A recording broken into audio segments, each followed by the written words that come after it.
This is the appendicular skeleton. We're going to start with the clavicle, our bone right here, okay? And then I have the coronoid process. It's kind of hard to tell, but it's this point right in this area. I also have the subscapular fossa. Turn our friend around. Subscapular fossa is going to be in this area at the top. I have the glenoid cavity. It's this area right in there. I have the spine. It's going to be our back part that sticks out. Skin and bones, that's our spine. I have the acromion, our area right here on the side, okay? I have the supraspinous fossa right on top. I have our infraspinous fossa right at the bottom. And then I have our sternoclavicle joints, this area right there, and then I have our acromioclavicular joint, this area at this end.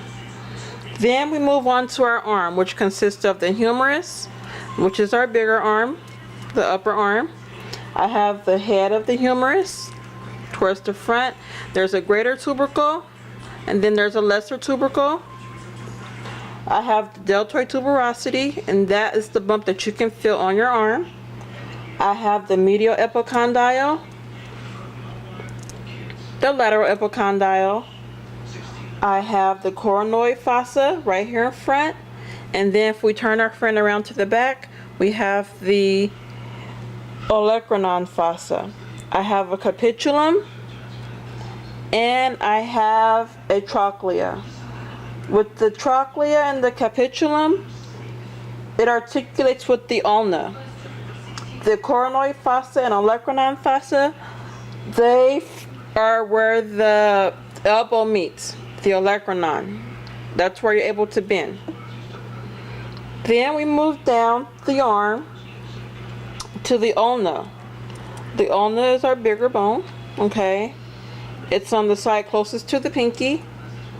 With the ulna, we're also going to find where we have our olecranon, which I already told you about. This part right here in the back, the olecranon. And then we have the coronoid process, of course, tip at the bottom. And then we have our styloid process on the other side at the bottom. We next move on to the radius, which is the side closest to our thumb. It's a smaller bone. Here we'll have the radial head. It's kind of flat. We have the radial tuberosity, which is the point that you can see. Sometimes you can feel it. And then we have the styloid process, which is towards the bottom, and it comes to a little point. Then we move down to the carpus, which is the hand bones. The proximal row, going from lateral to medial, we have the scaphoid, the lunate, the tracheotomy, and the pisiform. The distal row will be from lateral to medial, would include the trapezium, the trapezoid, the capitate, and the hamate. The bones that form the joint with the forearm are the proximal row of carpus bones, including, once again, the scaphoid, the lunate, the tracheotomy, and the pisiform. The bone that forms the joint with the pollex, which is our thumb, would be the hamate bone. Next, we move down to the metacarpals, which are the bones right here, and then we have our phalanges, these long skinny fingers. We move down to our pelvic girdle, okay, right here. Let's move our friend just a little bit. Our pelvic girdle. Here is our pelvic girdle, and then we're going to see that it's made up of an ilium, okay, we have our pubis, it's kind of hard to see, and then we have our ischium. This is the one at the bottom. Our pubis, ilium, ischium. And then we have our acetabulum. This area right in here is where the the femoral head meets. And then we have our pubic symphysis, the area right here. where it fuses together. And then we have our obturator foramen, this area right here. I have the iliac crest. I have an anterior iliac spine. I have the iliac fossa. I also have a greater sciatic notch. Sorry, hold on. Greater sciatic notch. This area right in there for our sciatic nerve. I have the ischial spine. And then the ischial tuberosity, where my fingernail is. Pretty fingernail. Okay, and then we move down to the femur, which is our bigger bone. I have the femur head right in there, the greater trochanter on this side, the lesser trochanter right over here. I have the adductor tubercle, and then I have the medial epicondyle, the lateral epicondyle, and then we have our patella.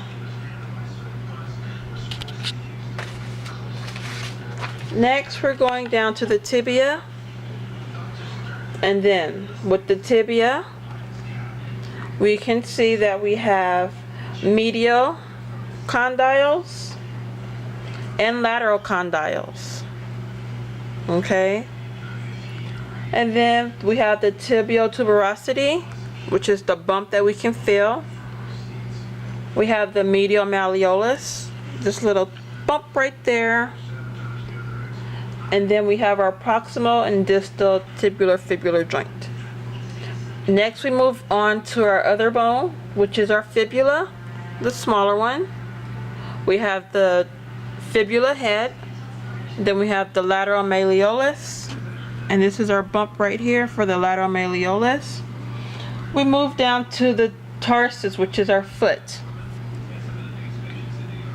With the tarsus, we can see that we have a talus, and with the talus, it is the top bone. You can hardly see it, but it's right there, and this is articulating with our tibia. Okay, and then we have the calcaneus, which is our heel right here, the calcaneus. And then we have the bones of the foot, which include the cuboid, the navicular, and then we have the medial, intermediate, and lateral cuneiform bones. We also have a metatarsus, and then we have phalanges, just like in the hand, and then we have a hallux, which is our big toe. Appendicular skeleton.